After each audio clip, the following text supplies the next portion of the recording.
शिवानी और आप देख रहे हैं बीजापुर एक्सप्रेस। चलते हैं खबरों की ओर। ರಾಜ್ಯಾಧ್ಯಕ್ಷ ಅಖಿಲ ಕರ್ನಾಟಕ ವಿದ್ಯುತ್ ಕಲ್ಯಾಣ ಸಂಘ ಗುಲ್ಬರ್ಗ ಮತ್ತು ಬೆಂಗಳೂರು ರಾಜ್ಯಾಧ್ಯಕ್ಷರು ಮೂಲ ಭೋವಿ ಸಮಾಜಕ್ಕೆ ಒಂದು ಕೊಡ್ಲಿಪಟ್ಟು ಬಿದ್ದಂಗೆ ಆಗೈತಿ. ಕಾರಣ ಒಡ್ಡರ್ ಸಮಾಜದಿಂದ ನಮ್ಮ ಸಮಾಜಕ್ಕೆ ಮೂಲ ಭೋವಿ ಸಮಾಜ ಅಂದರೆ ನಾವು ಮೇನೆ ಪಲ್ಲಕ್ಕೆ ಹೊರುವಂಥ ಜನಾಂಗ. ಸರ್ಕಾರ ಆದೇಶಗಳು ಭೋವಿಗಳು ಮೇನೆ ಪಲ್ಲಕ್ಕೆ ಹೊರುವಂಥ ಜನಾಂಗವೇ ಅಂಥೇಳಿ ಮಾಹಿತಿ ಕೊಡ್ತಾರೆ. ಆದರೆ ಒಡ್ಡರ್ ಜನಾಂಗ ಮಾತ್ರ ನಾವು ಭೋವಿಗಳು ಅಂತ ಹೇಳ್ತಾ ಇದ್ದಾರೆ. ನಮಗೆ ಮೈಸೂರು ಮಹಾರಾಜರು ಭೋವಿ ಅಂಥೇಳಿ ನಮ್ಮ ಜಾತಿ ಬದಲಾವಣೆ ಮಾಡಿದ್ದಾರೆ ಅಂಥೇಳಿ ಹೇಳ್ತಾರೆ. ಆದರೆ ನಮ್ಮಲ್ಲಿ ತಮಗೆ ಈಗಾಗಲೇ ಕೊಟ್ಟಂಗೆ ರೆಕಾರ್ಡ್ಸ್ ಐತಿ. ಮೈಸೂರು ಮಹಾರಾಜರು ಕೊಟ್ಟಂಥ ಲೆಟರ್ ಯಾವ ಭೋವಿ ಅದಾರಂದ್ರೆ BOYI ಭೋವಿ ಅಂತೇಳಿ ಒಡ್ಡರ್ ಟು BOY ಭೋವಿ ಅಂತೇಳಿ ಬದಲಾವಣೆ ಮಾಡ್ಕೊಂಡಾರ. ಇದು ಇವತ್ತೂ ಕಟಗೇರಿ ಒಂದಾಗೈತಿ. ಇವತ್ತಿಗೂ ಅವರು ಬಳಸಕತ್ತಿದ್ದು BHOVI ಮೇನೆ ಪಲ್ಲಕ್ಕೆ ಹೊರುವಂಥ ಮೂಲ ಭೋವಿ ಜನಾಂಗದವ್ರ ಏನು ಜಾತಿ ಐತಿ ಅವ್ರು ಬಳಸಾಕತ್ತಾರ.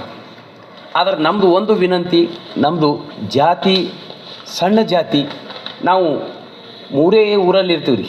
ಒಂದು ರಾಜರು ಎಲ್ಲಿದ್ದರಲ್ಲ ಹಿಂದೆ ರಾಜರ ಬಲ್ಲಿದ್ದೀವಿ, ಎರಡನೇದ್ದು ದೇಶಮುಖರು ಇದ್ದಲ್ಲಿದ್ದೀವಿ, ಮೂರನೇದ್ದು ಇನಾಮಕಿ ಯಾರು ಮಾಡ್ತಿದ್ದಾರಲ್ರಿ ಅಧಿಕಾರಶಾಹಿ ಕೊಟ್ಟಿರ್ತಾರೆ ಅವ್ರ ಬಲ್ಲಿರ್ತೀವಿ.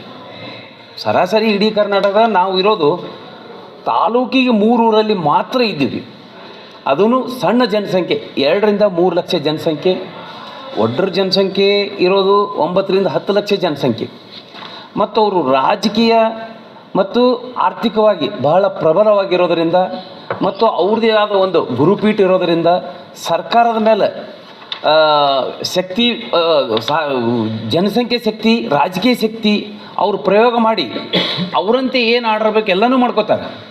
ಆದರೆ ನಮ್ಮ ಬಳಿ ರಾಜಕೀಯ ಶಕ್ತಿನೂ ಇಲ್ಲ, ಆರ್ಥಿಕ ಶಕ್ತಿನೂ ಇಲ್ಲ. ಅತಿ ಹಿಂದುಳಿದಂಥದ್ದು ನಮ್ಮ ಜನಾಂಗ. ಇಲ್ಲಿವರೆಗೂ ನಮ್ಮ ಜನಾಂಗಕ್ಕೆ SC ಪ್ರಮಾಣ ಪತ್ರ ತಗೋದ್ರಲ್ಲ ನಮಗೇನು ಏನೋ ಅನನುಕೂಲ ಆಗಿಲ್ಲ. ಆದರೆ ಈ ಸದ್ಯ ಒಡ್ಡರ ಜನಾಂಗದವ್ರು ರಾಜಕೀಯದಲ್ಲಿ ಇರೋದರಿಂದ ನಮ್ಮ ಸಮಾಜಕ್ಕೆ ಸ್ವಲ್ಪ ಹಿನ್ನಡೆ ಆಗತ್ತದ. ಕಾರಣ ಅಂದ್ರೆ ಅವರು ಮೇನೆ ಹೊರವರು ಇದನ್ನು ಬೆಸ್ತರ ಭೋವಿ ಅದಾರ, ಅವ್ರಿಗೆ ಕಾಸ್ಟ್ ಕೊಡಬೇಡ್ರಿ ಅಂಥೇಳಿ ತಾಲೂಕಾ ತಹಸೀಲ್ದಾರ, ಸರ್ಕಲ್, ತಲಾಟಿಗೆ ಸುದ್ದಿ ಒಬ್ಬರು ಮಂತ್ರಿಗಳು ಮಾತಾಡ್ತಾರೆ, MLAಗಳು ಮಾತಾಡ್ತಾರೆ, ಜಿಲ್ಲಾ ರಾಜ್ಯ ಅಧ್ಯಕ್ಷರು ಮಾತಾಡ್ತಾರೆ, ಜಿಲ್ಲಾ ಅಧ್ಯಕ್ಷರು ಮಾತಾಡ್ತಾರೆ. ಆ ಭೋವಿ ನಮ್ಮ ಭೋವಿ ಅಲ್ಲ, ನಮ್ಮ ರಿಲೇಷನ್ ಅಲ್ಲ, ಒಡ್ರ ಭೋವಿ ಅವ್ರು ಅಲ್ಲ, ಅವ್ರಿಗೆ ಕಾಸ್ಟ್ ಕೊಡಬೇಡ ಅಂತ ಹೇಳ್ತಾರೆ. ಆದರೆ ತಮ್ಮ ಮಾಧ್ಯಮದ ಮುಖಾಂತರ ಒಂದು ಸ್ಪಷ್ಟನೆ ಕೇಳ್ತೀನಿ. ಕರ್ನಾಟಕದಲ್ಲಿ ಇಲ್ಲ ಭಾರತದಲ್ಲಿ ಒಂದೇ 2 ಹೆಸರಿದ್ದುವಂಥ ಜಾತಿ ಯಾವೂ ಇಲ್ಲ. ಒಡ್ಡರ್ ಅನ್ನೋದು ಸ್ಪಷ್ಟವಾಗಿ ಬೇರೆಯೇ ಇದೆ ರೀ, ಮತ್ತು ಭೋವಿ ಅನ್ನೋದು ಬೇರೆಯೇ ಇದೆ. ಆದರೆ ಅವರು ಹೇಳೋದನ್ನು ಒಡ್ಡರ್ ಭೋವಿ ಅಂತ ಹೇಳಕತ್ತಾರಲ್ಲ.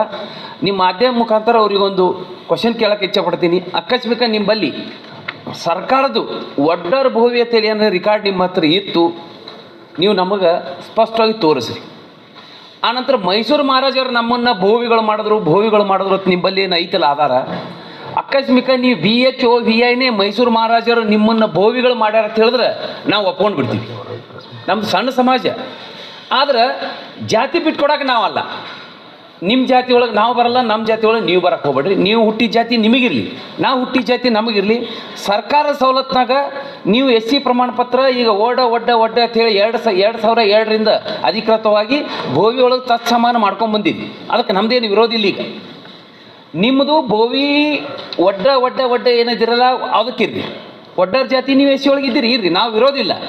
ಆದರೆ ಭೋವಿ ಅನ್ನೋದಕ್ಕೆ ನಮ್ದು ಏನಾದ್ರೆ ನಮ್ಮ ಜಾತಿ ಅಂತೇಳಿ ನೀವು ಬಂದ್ರೆ ನಾವು ವಿರೋಧ ಮಾಡ್ತೀವಿ. ಯಾಕಂದ್ರೆ ಒಂದು ಸಣ್ಣ ಇರುವ ನಮಗೆ ಎಲ್ಲರೇ ಸ್ವಲ್ಪ ಕಷ್ಟ ಸಟ್ಟ ಅಂತೇಳಿ ಹೊಡಿತೀವಿ. ಆದರೆ ನಮ್ಮ ಜಾತಿನೇ ಪೂರ್ತಿ ನೀವು ಕಸ್ಕೋಕಾರ ನಮ್ಮನ್ನು ಸಿಟ್ಟು ಬರ್ತದೆ. ನಾವು ಅದಕ್ಕೆ ವಿರೋಧ ಮಾಡ್ತೀವಿ, ಹೋರಾಟ ಮಾಡ್ತೀವಿ. ಈ ನಿಮ್ಮ ಕಿರುಕುಳದಿಂದ ಎಲ್ಲ ತಾಲೂಕಾ ತಹಸೀಲ್ದಾರ, ತಲಾಟಿಗಳ ಕಡೆಯಿಂದ ಏನು ಒತ್ತಡ ಹಾಕಿ ನಮ್ಮ ಕಾಸ್ಟ್ ಸರ್ಟಿಫಿಕೇಟ್ ಏನು ಕ್ಯಾನ್ಸಲ್ ಮಾಡಕತ್ತಿರಲ್ಲ, ಅದು ನಮ್ಮದು ಒರ್ಜಿನಲ್ ಭೋವಿಗಳಿಗೆ ಇರೋದ್ರಿಂದ ಯಾವ ಭಾಳ ಒಂದು ಕ್ಷಣ ಆತಾರಲ್ಲ, ಒಂದು ಸ್ವಲ್ಪ ನಮಗೆ ತ್ರಾಸ ಆಗ್ಬೋದು 1 ವರ್ಷ. ಆದರೆ 2ನೇ ವರ್ಷಕ್ಕೆ ನಾವು ಗೆಲ್ತೀವಿ. 3ನೇದು ಒಂದು ಹೇಳ್ತೀವಿ. ಇಲ್ಲಿವರೆಗೂ 3 350-60 ಜನಕ್ಕೆ ನಮ್ಮ ಸರ್ಕಾರಿ ನೌಕರರನ್ನು ಸಸ್ಪೆಂಡ್ ಮಾಡಿಸಿದ್ರಿ. ಆದರೆ ಇಲ್ಲಿವರೆಗೂ ಒಬ್ಬರನ್ನೇನು ನಮಗೆ ನ್ಯಾಯಾಲಯದ ನಮ್ಮ ಕೈ ಹಿಡಿದೈತಿ. ಇಲ್ಲಿವರೆಗೂ ಒಬ್ಬನ್ನ ನೀವು ಬೋವಿ ಅಲ್ಲ ಅಂತೇಳಿ ಪ್ರೂವ್ ಮಾಡೋಕೆ ನಿಮ್ಮ ಕಡೆಯಿಂದ ಆಗಿಲ್ಲ, ಸಸ್ಪೆಂಡ್ ಮಾಡಿದವ್ರ ಕಡೆಯಿಂದ. ಅವ ಸಸ್ಪೆಂಡ್ ಮಾಡಿಸಿನಿ ಅಂತ ಹೇಳಿದ್ರೆ ಅಂದ್ರೆ ನಾವು ಒಪ್ತಿದ್ದೀವಿ.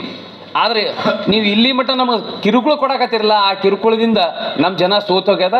ನಮ್ಮದು ಸಂಘಟನೆ ಮಾಡ್ಕೊಳತ್ತೀವಿ. ಯಾಕಂದ್ರೆ ಯಾವಾಗೂ ಒಂದು ವ್ಯವಸ್ಥೆ ಒಂದು ಇದ್ರ ತನ ನಾವು ತಡ್ಕೊಂಡಿವಿ. ಇನ್ನು ಮುಂದೆ ನಮ್ಮ ಬೋವಿ ಜನ ಎಲ್ಲರೂ ಎಚ್ಚೆತ್ಕೊಂಡಿದ್ರಿಂದ ನಮ್ಮದು ಈಗ ಸಂಘಟನೆ ಆಗ್ಯದ.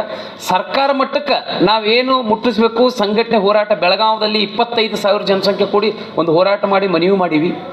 ಸರ್ಕಾರ ಮಟ್ಟಕ್ಕೆ ಏನು ಮುಖ್ಯಮಂತ್ರಿ ಆದಾಗ ರೆಕಮೆಂಡ್ ಮಾಡಿದ್ರು. ಅವ್ರು ಏನು ರೆಕಮೆಂಡ್ ಮಾಡಿದ್ರು? ಬೋವಿ ಪದದ ಸಮಾನಾಂತರ ಪದ ಅಂತ ಏನು ಮಾಡಿ ಕಳಿಸಿದಾರೆ. ಅವ್ರಿಗೆ ಬೋವಿ ಪದ ಅಂತ ಹಾಕಬೇಕಾಗಿತ್ತು ಅವ್ರು. ಮತ್ತು ಅದಕ್ಕೆ ಉಗ್ರಪ್ಪ ಸಾಹೇಬ್ರು ಒಪ್ಕೋತಾರೆ, ನಮ್ಮ ಸರ್ಕಾರನೇ ಮಾಡಿದ್ದು ತಪ್ಪು. ಅವ್ರಿಗೆ ಆ್ಯಕ್ಚುಲಿ ಬೋವಿ ಪದದ ಸಮಾನಾಂತರ ಪದ ಅಂತ ಹಾಕಬೇಕಾಗಿತ್ತು, ಬೋವಿ ಅಂತ ಸೇರಿಸಿ ಕಳಿಸಿದ್ದಾರೆ. ನಾವು ದಾಖಲೆಗಳೆಲ್ಲ ಕೊಟ್ಟ ನಂತರ ನಮಗೆ ಸುಮಾರು ಇಲ್ಲಿವರೆಗೂ 17 ಆದೇಶಗಳಾಗಿವೆ. ಜೊತೆಗೆ ಮತ್ತು ಈ 2017ರಲ್ಲಿ ಆಗಿದೆ. ಮತ್ತು ಅದಾದ ನಂತರ ನಾವು ಸೆಕ್ರೆಟರಿ ಇವರಿಗೆ ಕೊಟ್ಟಾಗ ಒಡ್ಡರಿಗೆ ಬೋವಿಗಳಿಗೆ ಬೋವಿ ಅಂತ ಕೇಳಿದರೆ ಬೋವಿ ಕೊಡ್ರಿ, ಒಡ್ರಿಗೆ ಕೊಡ್ರಿ. ಒಡ್ರಿಗೆ ಬೋವಿ ಅಂತ ಕೊಟ್ಟರೆ ಸರ್ಟಿಫಿಕೇಟ್ ರದ್ದುಪಡಿಸ್ರಿ ಅಂತ ಹೇಳಿದ್ದಾರೆ. ಇದು ಯಾವಾಗ ಆಗಿದೆ ಆದೇಶ? 2022ರಲ್ಲಿ ಆಗಿದೆ. ಇಷ್ಟೆಲ್ಲನೂ ಇದ್ದಾವೆ. ಮತ್ತು ಇನ್ನೊಂದು ಕಲ್ಲೊಡ್ಡ, ಮಣ್ಣೊಡ್ಡ, ಬಂಡಿ ಒಡ್ಡ, ಗಿರಣಿ ಒಡ್ಡ, ಕೆಲವು ಒಡ್ಡ ಪದಗಳೇನಿವೆ ಇವತ್ತಿನ ತನಕಲೂ ಪ್ರವರ್ಗ 1ರಲ್ಲಿವೆ. 2022 ನಂತರ ಯಾವಾಗ ಅಮೆಂಡ್ಮೆಂಟ್ ಆಗಿ ಬಂತು ಅವಾಗಿಂದ ಹಿಡಿದು ನಮ್ಗೆ ತೊಂದರೆ ಮಾಡೋದು. ಅಲ್ಲಿವರೆಗೂ ನಮ್ಮ ಸರ್ಟಿಫಿಕೇಟ್ ಯಾವ ತೊಂದರೆ ಆಗಿಲ್ಲ, ಧಾರಾಳವಾಗಿ ಸರ್ಟಿಫಿಕೇಟ್ಗಳು ಕೊಡ್ತಿದ್ರು. ಈಗಲೂ ಬೀದರ್, ಗುಲ್ಬರ್ಗ, ರಾಯಚೂರು ಒಂದು ಜಿಲ್ಲೆಯಲ್ಲಿ ಏನು ಮಾಡಿರ್ತಾರೆ, 4 ತಾಲೂಕು ಕೊಟ್ಟರೆ 2 ತಾಲೂಕದಲ್ಲಿ ಅಬ್ಜೆಕ್ಷನ್ ಮಾಡೋದು. ಅದಕ್ಕೆ ದಯಮಾಡಿ ನಮ್ಮದು ಒಂದು ರಿಕ್ವೆಸ್ಟ್, ಅವ್ರ ಕಡೆ ಅಧಿಕಾರ ಇದೆ, ಒತ್ತಡ ಆಗ್ತಾ ಇದ್ದಾರೆ. ಮತ್ತು ಸ್ವಾಮೀಜಿಗಳು ಮತ್ತು ದೊಡ್ಡ ಸ್ವಾಮೀಜಿಗಳು ಅವರು ಆ್ಯಕ್ಚುಲಿ ಸಮಾಜಕ್ಕೆ ಈ ಥರ ಘರ್ಷಣೆ ಮಾಡಲಿಕ್ಕೆ ಅವಕಾಶ ಮಾಡಿಕೊಡ್ಬಾರ್ದು. ಅವರು ಒಂದು ಏನಾದರೂ ದಾಖಲೆಗಳಿದ್ದರೆ ನಮಗೆ ಸಭೆ ಕರೀಲಿ, ಆ ಸಭೆಯಲ್ಲಿ ಅವರು ದಾಖಲೆಗಳು ತೋರಿಸಲಿ, ನಾವು ನಮ್ಮ ದಾಖಲೆಗಳು ತೋರಿಸ್ತೀವಿ, ನಿರ್ಣಯ ಮಾಡಲಿ. ಬೇಡಾಗಿದೆ ನಮಗೆ ಅವ್ರು ಯಾವ್ದಾದ್ರು ಸೇರಿಸಲಿ. ವಿನಾಕಾರಣ ಒಂದು ಸಮಾಜದಲ್ಲಿ ಗೊಂದಲ ಸೃಷ್ಟಿ ಮಾಡಿ ಬಡವರು ಸಾಯಲಿಕ್ಕೆ ತರೀತಾರೆ. ನಿಜವಾಗ್ಲೂ ನಮ್ಮ ಬೋವಿ ಜನಾಂಗದ ಬಡವರು ಜನರಿಗೆ ಮಕ್ಕಳಿಗೆ ಒಬ್ಬರೇ ಇಲ್ಲಿ ನಮ್ಮ ಗುಲ್ಬರ್ಗಾದಲ್ಲಿ ಬಂಡೆ ಅಂತಕ್ಕಂಥ PSI ಸಾಹೇಬರು ಇದಾದಾಗ ಅವ್ರ ಮನೆಯವರು ಹೋಗಿ ವಿಧಾನಸೌಧ ಎದುರ್ಕೊಂತಾರೆ. ಅವಾಗಿಂದ ಹೋಗಿ ಮಾನ್ಯ ಮುಖ್ಯಮಂತ್ರಿ ಯಡಿಯೂರಪ್ಪ ಸಾಹೇಬ್ ಬಂದು ಅವರಿಗೆ ಪ್ಲಾಟು, ನೌಕರಿ ಎಲ್ಲ ಕೊಟ್ಟರು. ಆದರೆ ನಮ್ಮ ಜನ ಈ 2-3 ಲಕ್ಷ ಜನರಲ್ಲಿ ಹೊತ್ತು ಉರಿತಾ ಇದ್ದಾರೆ. ಎಷ್ಟೋ ಜನರಿಗೆ ಸರ್ಟಿಫಿಕೇಟ್ಗಳು ಸಿಗಲಾರ್ದು ಎಷ್ಟು ತೊಂದರೆ ಆಗ್ಲಿಕ್ಕಂತಂದ್ರು. ಒಂದೊಂದು ಸಲ ಸುಮಾರು ನಮ್ಮ ಕರ್ನಾಟಕದಲ್ಲಿ ಭಾಳ ಜನ ಶಿಕ್ಷಕರ ಸಹಿತ ಏನೋ ಹರೆಸ್ಮೆಂಟ್ ಆಗಿ ಜೈಲಿಗೂ ಹೋಗಿದ್ದಾರೆ ಒಂದು 6 ತಿಂಗಳು. ಮತ್ತು 100% ನಮಗೆ ಗೆಲುವಾಗಿದೆ. ಯಾವ ಒಂದು ಕೇಸಲ್ಲೂ ನಾವು ಅಲ್ಲೂ ಸೋತಿಲ್ಲ. 100% ನಾವು ನಮ್ಮ ಜನಾಂಗದವ್ರು ಕೋರ್ಟಿಗೆ ಹೋದ್ರೆ ನಮ್ಮ ಪರವಾಗಿ ಆಗಿದ್ದಾವೆ ಕೇಸ್. ಇಷ್ಟೆಲ್ಲನೂ ಆದೇಶಗಳು ಇದ್ದಾಗೂ ಒಂದು ಸುಮಾರು 17 ನೋಡಿರಿ. ಇಲ್ಲಿ ಅವರು ತಹಸೀಲ್ದಾರ್ ಕೊಟ್ಟಿದ್ದಾರೆ, ಮೇಣೆ ಪಲ್ಲಕ್ಕಿ ಹೊರುವಂಥ ಬೋವಿಗಳು ಒಡ್ಡರು ರಾಜ್ಯ ಸರ್ಕಾರದಲ್ಲಿದೆ, ಬೋವಿಗಳು ಕೇಂದ್ರ ಸರ್ಕಾರದಿಂದ ಅಮೆಂಡ್ಮೆಂಟ್ ಆಗಿದೆ ಅಂತ. ಇದು ಅಧಿಕಾರಿಗಳು ಕೊಟ್ಟಂಥ ಮಾಹಿತಿ. ನಾವು ತಯಾರು ಮಾಡಿಲ್ಲ. ಇಷ್ಟೆಲ್ಲ ಇದ್ದಾದರೂ ಅನೇಕ ಸುಮಾರು 16-17 ಆದೇಶಗಳು ಮಾಹಿತಿ ಇದರಲ್ಲಿ ಕೇಳಿದ್ದೀವಿ. ವಿಧಾನಸಭೆಯಲ್ಲಿ ಚರ್ಚೆಗಳು ಮಾಡಿದ್ದಾರೆ. KB ಶಾಣಪುರ್ ಇದ್ದಾಗ ಪೇಪರ್ ಈ ಥರ ಹಾರಿಸಿ ಹೊಡೆದ್ರು. ಇದೇ ಮಾನಪ್ಪ ವಜ್ಜಲ್ ತಂಗಡಿಗೆ ಸಾಹೇಬ್ರು ಕೇಳೋದು ಕ್ವಶನ್, ಇಲ್ಲ ಬೋವಿ ಅನ್ನೋದಕ್ಕೆ ನೀವು ಡಿಕ್ಲೇರೇಷನ್ ಕೊಡ್ರಿ ಅಂತಂದ್ರೆ ನಾವಿದ್ದೀವಿ ಬೋವಿ ಅಂತಂದ್ರೆ ನೀನು ಬೋವಿನೇ ಅಲ್ಲ ಅನ್ನೋದಕ್ಕೆ ದಾಖಲೆಗಳಿಗೆ ಹಾರಿಸಿ ಹೊಡೆದ್ರು. ಯಾಕೆ ನಾನು ಹೇಳ್ತೀನಿ ಅಂದರೆ ಅವ್ರ ಕಡೆ ದಾಖಲೆಗಳೇ ಇಲ್ಲ. ಇದ್ದಂಥ ಶಾಸಕರು ಎಲ್ಲರೂ ಒಡ್ಡಾರಂತ ಸರ್ಟಿಫಿಕೇಟ್ ತೊಗೋತಾ ಇದ್ದಾರೆ. ಜನರಿಗೆ ಯಾಕೆ ತಪ್ಪು ಸಂದೇಶ ಕೊಡ್ಲಿಕ್ಕೆ? ಮಂತ್ರಾಲಯದಲ್ಲಿ 25ನೇ ಒಂದು ಇದು ಮಾಡಿದ್ರು ಸರ್, ಬೋವಿ ಇದ್ರದ್ದು ಕಾರ್ಯಕ್ರಮ ಮಾಡಿದ್ರು ಬಾಗಲಕೋಟದಲ್ಲಿ. ಮಂತ್ರಾಲಯ ಸ್ವಾಮಿಗಳಿಗೆ ಕರೆಸಿ ಅವ್ರ ಕಡೆಯಿಂದ ಏನು ಸ್ಟೇಟ್ಮೆಂಟ್ ಕೊಡ್ತಾರೆ, ಪಲ್ಲಕ್ಕಿ ಹೋಗ್ತಾರಂತ ಸ್ಟೇಟ್ಮೆಂಟ್ ಕೊಡಿಸ್ತಾರೆ. ಇದು ಒಬ್ಬ ಪೂಜ್ಯರ ಮಾತು. ಸಾಧ್ಯ ಆದರೆ ನಮ್ಮ ಇಡೀ ಕರ್ನಾಟಕದ ಪ್ರತಿಯೊಂದು ಹಳ್ಳಿ ಒಳಗೆ ಹೋಗ್ರಿ, ಎಲ್ಲಿ ಮುಸ್ಲಿಂ ರಾಜರಿದ್ದಾರೋ ಅಲ್ಲಿ ನಾವು ಡೋರಿಗಳು ಬರ್ತೀವಿ. ಇವತ್ತು ಬಿಜಾಪುರ ದರ್ಗಾದಲ್ಲಿದ್ದಾರೆ, ಚಿತ್ತಾಪುರ, ನಾಗಯಲ್ಲಮ್ಮ ಪಲ್ಲಕ್ಕಿ ಹೊರ್ತೀವಿ. 100 ವರ್ಷಗಳ ಇತಿಹಾಸ ಇದೆ. ಒಂದು ದಿನ 2 ದಿನ ಅಲ್ಲ, 400-500 ವರ್ಷಗಳ ಇತಿಹಾಸ ಇದೆ. ಮತ್ತು ಇವೆಲ್ಲನೂ ದಾಖಲೆಗಳಿದ್ದಾಗ ವಿನಾಕಾರಣ ನಮಗೆ ಇಲ್ಲ ನೀವು ಬೋವಿ ಅಲ್ಲ ಒಡ್ರಿಗೆ ಬೋವಿ ಅಂತಂದ್ರೆ ಒಂದಾದ್ರೂ ದಾಖಲೆ ತೋರಿಸ್ಬೇಕಲ್ಲ ಅವರು.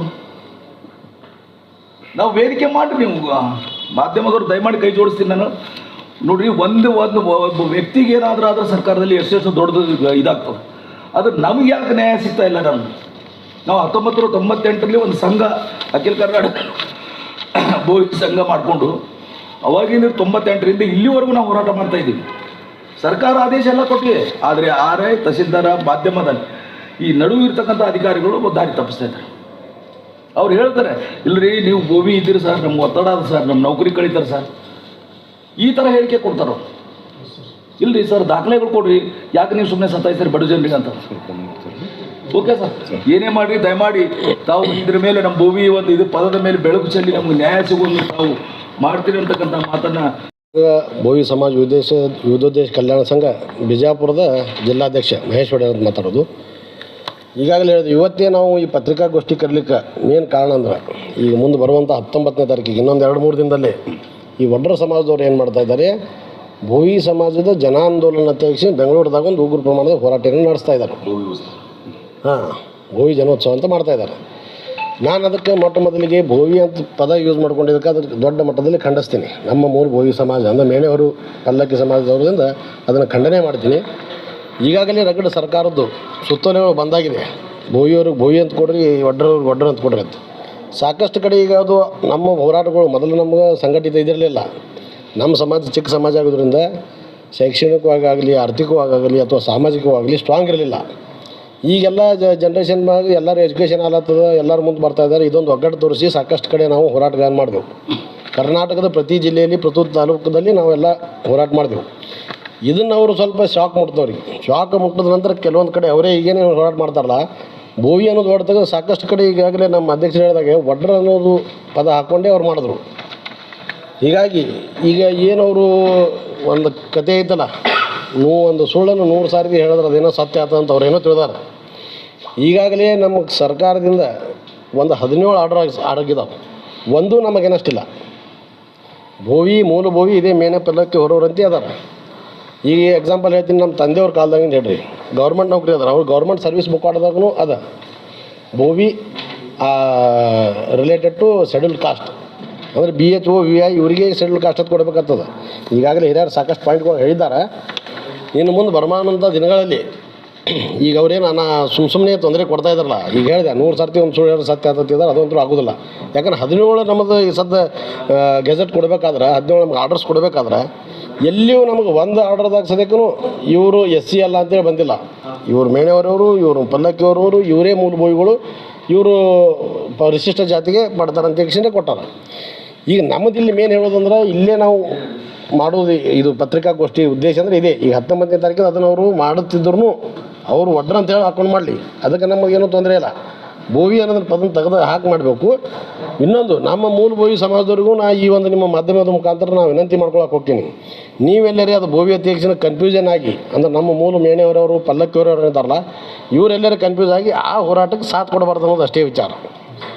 ಈಗ ಎಷ್ಟೋ ಜನರಿಗೆ ಅದು ಭೋವಿ ಅಂದ್ಬಿಡಲೇ ಹಂಗೆ ಅನ್ನಿಸ್ತದೆ, ನಮ್ಮದೇ ಇರ್ಬೋದು ಅಂತ ಅನ್ನಿಸ್ತದೆ. ಸೊ ಅದಕ್ಕೆ ನಮ್ಮ ಜನರಲ್ಲಿ ನಾನು ವಿನಂತಿ ಮಾಡ್ಕೊತೀನಿ, ತಾವ್ಯಾರು ಅದಕ್ಕೆ ಸಾಥ್ ಕೊಡಬಾರ್ದು. ಮತ್ತು ಇನ್ನೊಂದು ವಿಷಯ, ಈಗ ಉಗ್ರಪ್ಪ ನಮ್ಮ ಬೆನ್ನೆಲುಬು ಅಂದ್ರೆ ಈಗ ಏನು ಒಳ ಮೀಸಲಾತಿ ಬರ್ತಲ್ಲ 56 ಪಂಗಡ ಅಂತಕೊಂಡು SCO ಸೇರಿಸ್ಬೇಕಂತ ಸಣ್ಣ ಸಮುದಾಯದವ್ರಿಗೆ ಅನ್ಯಾಯ ಅಂತ ತಿಳ್ಕೊಂಡು ಅವರೊಂದು ಎಲ್ಲ ಸಮಾಜ ನೋಡ್ಕೊಂಡು ಉಗ್ರವಾಗಿ ಅವರು ಒಂದು ಸಪೋರ್ಟ್ ಮಾಡ್ತಾ ಇದ್ದಾರೆ. ಸದನ ಸಮಿತಿ ಮಾಡುವ ಉದ್ದೇಶ ಅದಕ್ಕೆ ಯಾರಿಗೆ ಅನ್ಯಾಯ ಆಗಬಾರ್ದು, ಸಣ್ಣ ಸಮಾಜದವ್ರು ಅಂತ ಮಾಡಿದ್ದಾರೆ. ಸೊ ಇವತ್ತು ಅವ್ರು ವಾಲ್ಮೀಕಿ ಸಮಾಜದವ್ರು ಆದರೂ ಕೂಡ ನಮ್ಮಂಥ ಸಣ್ಣ ಸಮಾಜ ಅಂತ ಭೋವಿ ಮತ್ತು ಇನ್ನೂ ಯಾವುದಲ್ಲ ಎಲ್ಲದಕ್ಕೂ ಸಪೋರ್ಟ್ ಮಾಡ್ತಾ ಇದ್ದಾರೆ. ಆ ಸಪೋರ್ಟ್ ಮಾಡಾಗ ಇವ್ರು ಕೆಲವೊಂದು ಏನು ಈಗ ಪ್ರೆಸೆಂಟ್ ಅದಾರಲ್ಲ, ರಾಜಕೀಯದಲ್ಲಿ ಒಂದು ಮಂತ್ರಿಗಳ ಸ್ಥಾನದಾರ ಅದಾರ, MLAಸ್ಗಳು ಅದಾರ. ಯಾಕಂದ್ರೆ ಅವ್ರ ಸಂಖ್ಯೆ ಭಾಳ ಅದ, ಒಡ್ಡರ ಸಂಖ್ಯೆ. ಅದರದೊಂದು ಶಕ್ತಿ ಏನದು ದುರುಪಯೋಗ ಪಡಿಸ್ಕೊಂಡು ಆ ಉಗ್ರಪ್ಪ ಅವರು ಸದ್ಯಕ್ಕೆ ನೇರವಾಗಿ ಅವರು ಆದೇಶ ಮಾಡ್ತಾರೆ, ನೀವು ವಾಲ್ಮೀಕಿ ಸಮಾಜ ಇದೀಪ, ನಿಂದೇನು ಮಾಡ್ಕೋ, ಈ ಉಳ್ಕಿದ್ದು ಭೋವಿ ಗೀವಿ ತೊಗೊಂಡು ಏನು ಮಾಡೋದಿ, ಈ ಥರ ಅವರೊಂದು ಧಮಕಿ ಅನ್ನುವಂಥ ಪದ. ಈಗ ಮತ್ತು ಈಗ ಸರ್ಕಾರದಲ್ಲಿ ಅದರ ಏನು ಬೇಕಾದಾಗ ಮಾಡೋದು ನಡೀತಾ ಅನ್ನುವಂಥದ್ದು ಒಂದು ತಲೆಯಾಗಿ ಇಟ್ಕೊಂಡಾರ.